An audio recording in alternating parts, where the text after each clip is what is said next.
What's up, guys? I got a bunch of breaking news here for you. Before I give it to you, let me just say real quick, everybody sign up on Substack below. We have a full episode of Crystal, Kyle, and Friends dropping tonight. You're definitely going to want to see it. So again, you can sign up below to see the full thing. You'll get a couple teaser clips that drop on the YouTube channel, but to see the full thing, sign up below on Substack. All right, so huge news here.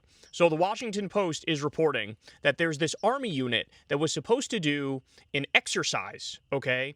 And instead of doing the exercise, it was called off, which is now leading to speculation that they're going to be deployed to the Middle East. It's the Elite 82nd Airborne Division, and they're awaiting new orders since they canceled the exercise. So this is a big deal, and this is the first very clear-cut sign that we've seen that indeed there's going to be a ground invasion, okay? The other day we talked about how allegedly the Kurds were about to do a ground invasion and to try to take the country back. But that was a total lie. In fact, what the U.S. was doing was saying the Kurds were going to try to overthrow the Iranian government in the hopes that the Iranian government overreacted and started bombing the Kurds, and that would lead to a civil war. So in other words, it's exactly what I told you. Ultimately, what they want in Iran is a failed state.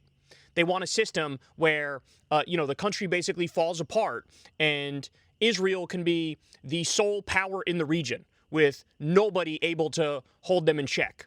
So that was a devious, disgusting plan that they tried to do. Now it looks like they're actually potentially prepping here for U.S. boots on the ground. Of course, the whole thing has been illegal. Just the bombing has been illegal. But now they're talking about potentially putting boots on the ground, a ground invasion, which would be absolutely insanely illegal. Totally unconstitutional. It absolutely, in a world that made sense, would lead to an instant impeachment. But of course, with the Republican Party being a Kool-Aid drinking death cult, there are absolutely no guarantees, even if he follows through and does that. Okay? So we also have this. President Trump told CNN that he is not worried whether Iran becomes a democratic state.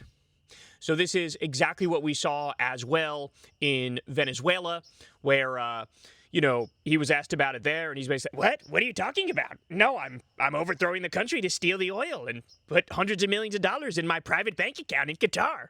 And then here, same thing. They ask him, hey, are there going to be, elections? Do you support that? And he's like, no, I don't really care about that. So, in other words, the facade is not even there anymore. There's no longer the veneer of seriousness or spreading freedom and democracy. It is just ruthless government by gangster. This is mobocracy that we're witnessing right in front of our eyes. All right, we also have this. Israel just deliberately bombed UN peacekeepers in Lebanon. They bombed UN peacekeepers in Lebanon. Of course, this violates international humanitarian law, the Geneva Conventions, the Rome Statute of the International Criminal Court, the UN Charter and Security Council mandates. But this is what Israel does. They can't go a day without violating international law and doing the most egregious things you've ever seen in your life. They bombed every single hospital in Gaza. They bombed every single school in Gaza. They didn't care about it whatsoever. In fact, they cheered as it went down. Now they're bombing UN peacekeepers in Lebanon. At the same time, they're demanding all of South Lebanon leave. That's what they're saying. They're saying evacuate South Lebanon. People are going, I don't know where to go. What does that even mean? And then, of course, what Israel does is, even if you leave, they'll bomb you on your way to wherever you're going, and then when you hit your final destination, wherever you're going. That's what they do. They'll bomb everywhere in between. So that's absolutely horrific news there. We also have Gulf energy exports may stop, quote, within days. Within days. So this is a dire, dire scenario, and we're absolutely looking at a situation where gas is going to skyrocket in price. It's already skyrocketing. It's already up nearly 40 cents, and it's only going one direction.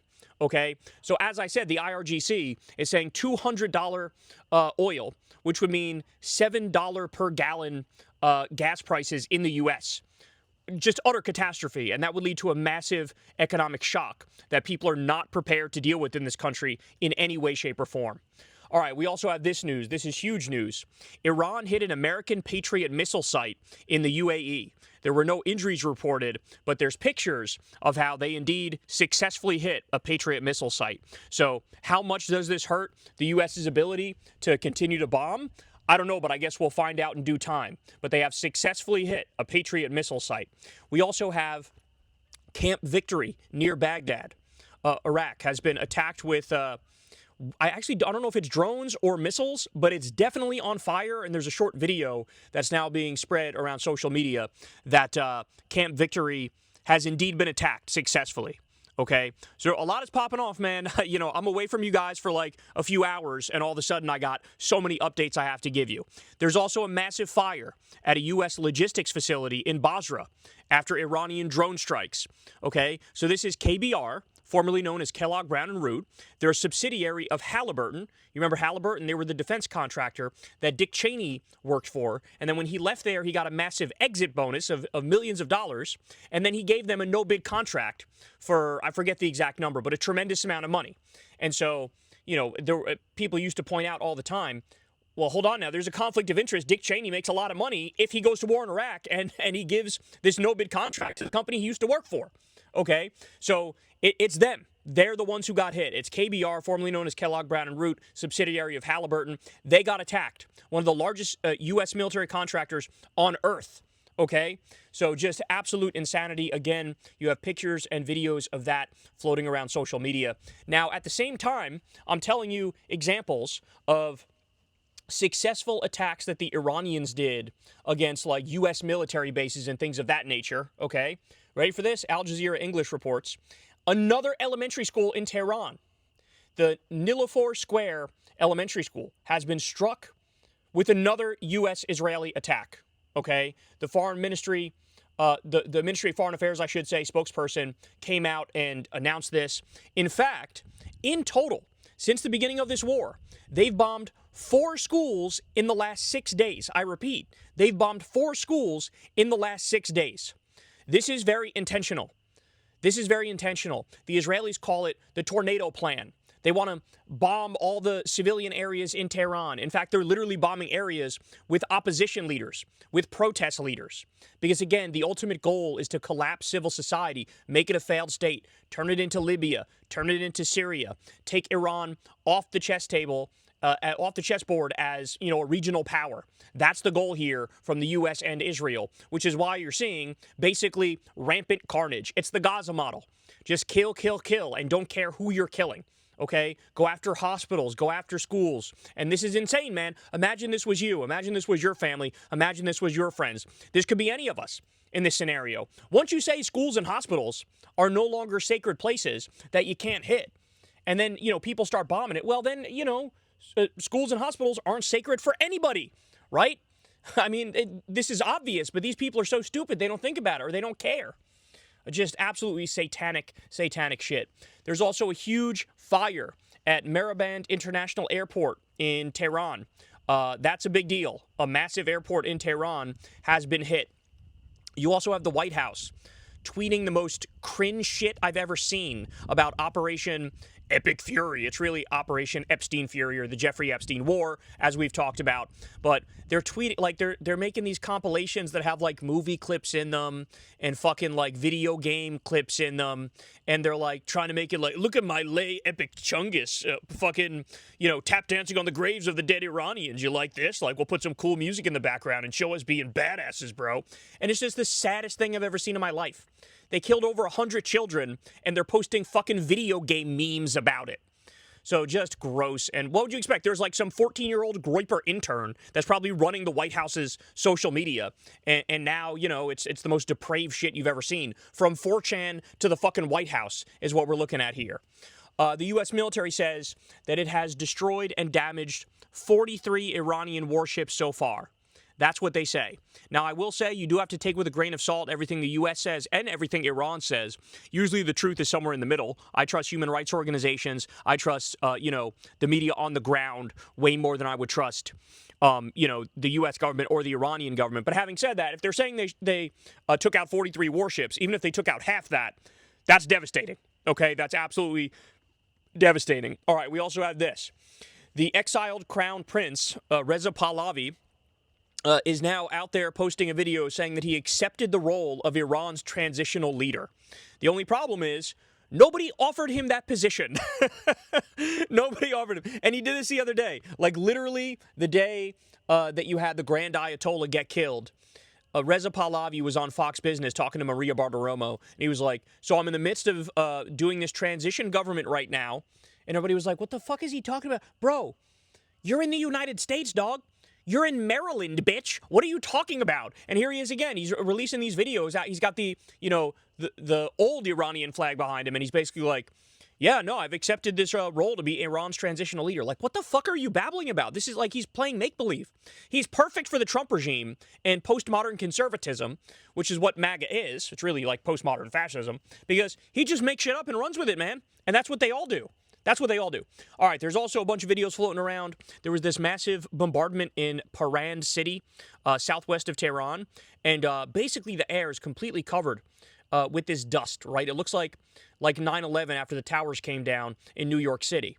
And a point that a bunch of people are making online is like every time you see these hazy aftermath images and videos, you have to understand that, people died. Like thousands of people died because they were in New York City on 9/11 and they were breathing in that toxic dust. Okay? So this is going to lead to long-term impacts where a lot of people are going to die in the long run from all sorts of health problems from breathing this shit in. And this is the sort of stuff about war that nobody thinks about, right? Nobody thinks about that stuff. Nobody thinks about, when they use depleted uranium tips in Fallujah. That's what the U.S. did in Fallujah. Then you had this massive spike in babies born with deformities, life-altering deformities, okay? Like, this stuff is horrific. This stuff is horrific, and we're doing it as if, like, none of this stuff matters, right? We treat the Iranians as if they're fucking subhuman. It's really disgusting. It's really disgusting. All right. I also wanted to give you guys this. I wanted to give you a rundown of the polls, okay? The approval, disapproval when it comes to Trump's war in Iran. Now, I will say, some of these polls phrase the question in a bullshit way. And on those polls, it's more popular than it should be, right? But having said that, let me walk you through it. So on average, only 38% approve the attack on Iran. I still think that's pathetically high. That's embarrassing. But on average, it's 38%, well under 50%. You got to remember, the war in Iraq was like, what was it, 92% supported it? No, it was, there was some other war that was 92%, and then it was 72% for Iraq. And then now it's fucking 38% for this. But to give you some specifics here, YouGov, only 34% approve of the war. Reuters Ipsos, only 27% approve of the war.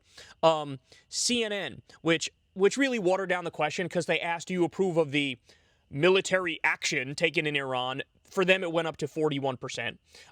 Fox News, the biggest bullshit poll of all of them, it's, do you approve or disapprove of the current U.S. military action against Iran? Again, really fucking softening it by calling it that, right? That's really softening it. But on that one, it's 50-50, okay?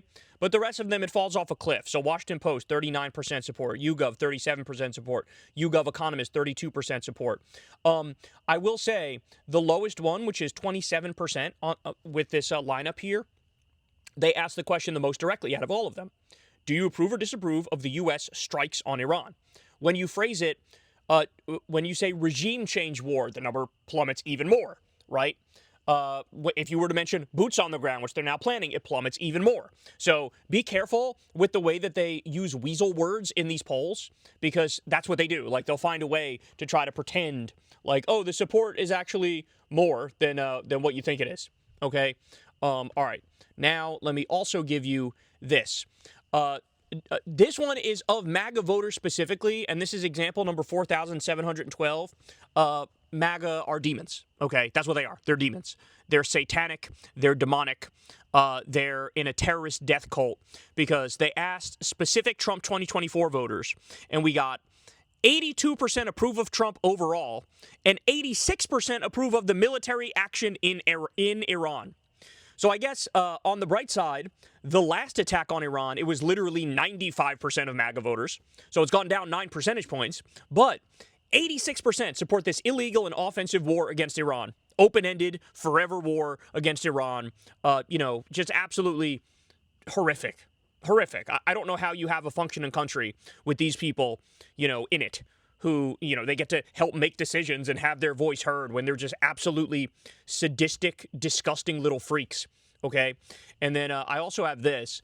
So Republicans are trying to make a big deal out of the fact that 53 Democrats voted against this resolution that declares Iran the #1 state sponsor of terror. But honestly, it's the 300 and however other many voted the wrong way that are way more embarrassing, because it's a fact to say Iran is not the number one state sponsor of terrorism. That's just a fact.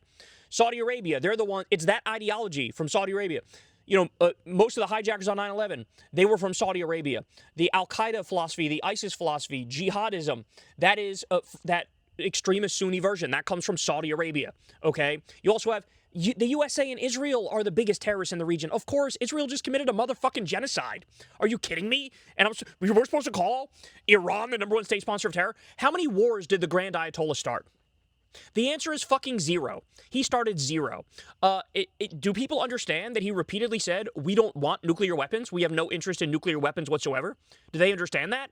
No, they don't understand that, and they don't know the truth of it, right? And so they come up with this bullshit thing. Everybody repeats it 1,000 times.